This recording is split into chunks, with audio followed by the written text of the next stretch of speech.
Vamos lá, pessoal. Então, dando continuidade, a forma inaparente é aquela em que o paciente não revela, né, os sintomas, mas os exames eles são capazes de apontar. E ainda assim, esse indivíduo pode transmitir a doença, tá? A forma abortiva ou frustra é aquela em que desaparece rapidamente após poucos sinais e sintomas, até mesmo porque nós sabemos que a manifestação clínica dessas patologias, elas dependerão muito das condições do hospedeiro. Então, para cada pessoa, ela vai surtir de forma diferente, tá? O período de incubação é um intervalo do tempo que decorre desde a penetração do agente etiológico até o aparecimento dos sinais e sintomas. Então, o período de incubação, o agente etiológico ou causador das doenças está no organismo do hospedeiro até que apresente os sinais e sintomas. O período de transmissibilidade é o período qual os agentes, o indivíduo ou hospedeiro infectado poderá transmitir a patologia, tá? Relação causal. Disse uma associação estatística significativa quando uma ocorrência pode ser atribuído a determinados fatores, tá? Por exemplo, relação causal. Uma pessoa que fuma, consecutivamente ela tem mais probabilidade em desenvolver o câncer de pulmão. Uma pessoa que de repente ingere muito álcool e fuma, essa pessoa ela tem maiores probabilidades de serem acometidos pelo agente infeccioso e ele exercer a sua virulência de forma mais agressiva, porque são dois fatores importantes, né, que comprometem a saúde dos indivíduos. Então vamos começar aqui também com outras, com outras classificações. Um surto é uma ocorrência epidêmica na qual os casos estão relacionados a uma área geográfica delimitada, por exemplo, 20 crianças de uma creche apresentam determinada doença, isso é um surto, tá? A endemia é a ocorrência de determinada doença que acomete sistematicamente, populações em espaços característicos, tá? Permitindo variações clínicas e sazonais. Tudo que está relacionado à questão sazonal está relacionado à temperatura. Principalmente esses quadros gripais, eles se tornam mais intensos no inverno. A disseminação da dengue, por exemplo, se torna mais clássica no verão, tá? Então, a questão sazonal, ela determina muito o surgimento de algumas patologias. A epidemia, a principal característica se constitui no número elevado de casos e sua rápida difusão, ou seja, a sua disseminação é muito rápida, tá? Referente a um país. Infelizmente, o que nós estamos vivendo atualmente refere-se aí a uma pandemia, tá? Já a pandemia, ela vem ali originada de uma palavra grega de Platão, referindo-se a qualquer acontecimento que possa acometer ao mundo todo, como nós estamos tendo visto, né? Assim como foi com gripe espanhola, H1N1, infelizmente, tá?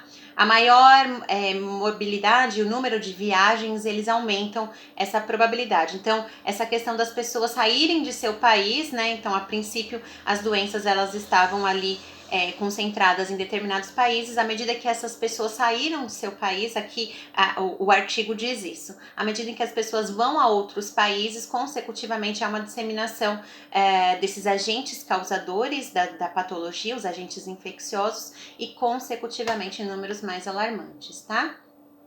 Enfermidade é a ocorrência em uma comunidade ou região de natureza semelhante, excessiva em relação ao esperado, tá? Então, enfermidade é a ocorrência a uma comunidade, causando, obviamente, os seus malefícios, tá?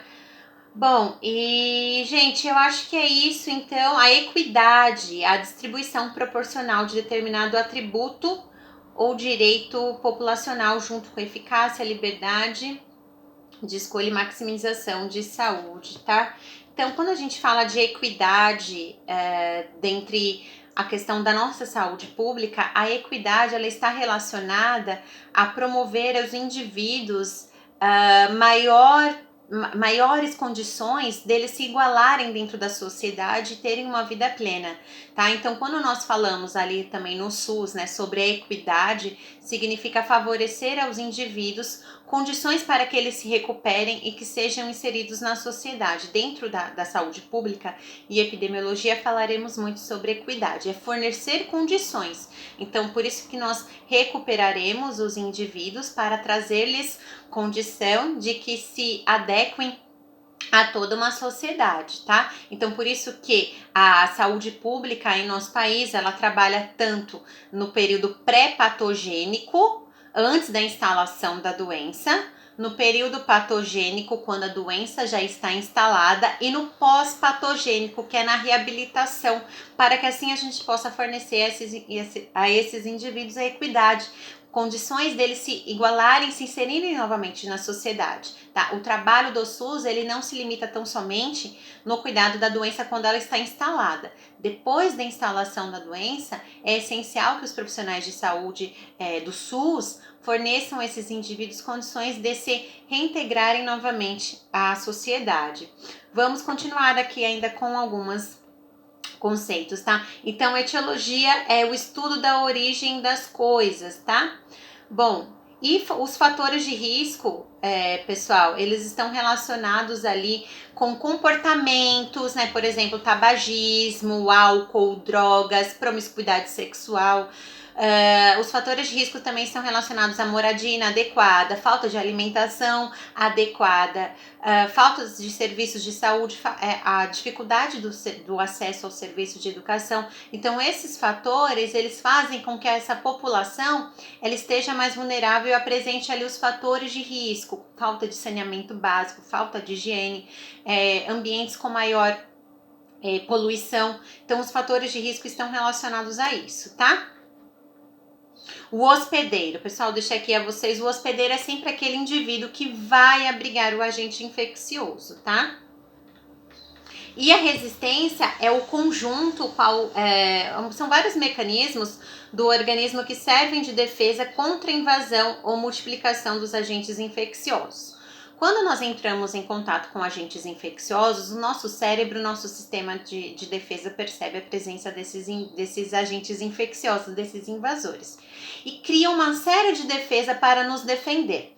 Como eu disse, pessoas com mais idade, pessoas com a saúde já mais debilitada, obviamente que esse mecanismo é um pouco mais debilitado. Mas a princípio, quando o nosso organismo reconhece a presença de um agente infeccioso, ele tende a aumentar consideravelmente a temperatura, né? Por isso que nós teremos a febre, a fim de fazer com que esses agentes infecciosos sejam destruídos, porque teoricamente esses agentes habitam o nosso organismo, bactérias, vírus, fungos, porque a temperatura 36 graus a 36 graus e meio é favorável a eles. Uma vez que a nossa temperatura eleva-se muito, já não é favorável. Então, a febre é um dos mecanismos do nosso organismo de nos defender, tá?